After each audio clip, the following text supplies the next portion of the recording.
จังบ่เคยเฮ็ดสู้กับไผคือผู้แย่งรุ่นใหม่มักคนหลายใจบอกอ้ายได้บ่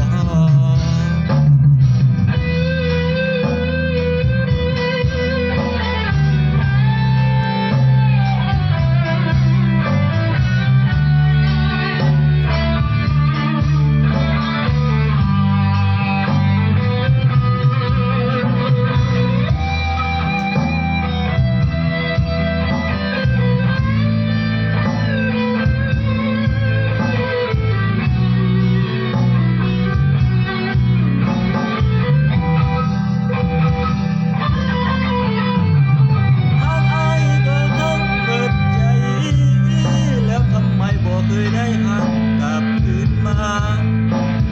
เห็นอ้ายบินตอกมัดกะดำหน้าแล้วอยากเสียตัวหักจนบ่โดนก็เลยเจ็บติดกับคำที่มองเบาใส่ปานถูกเสียไม่ไผ่ปักลงกลางใจทิ้งไว้เป็นน้องแต่คนคิดดูคือจังบ่เคยเฮ็ดสู้กับไผผู้แย่งลูกใหม่มักคนหลายใจบอกอ้ายได้บ่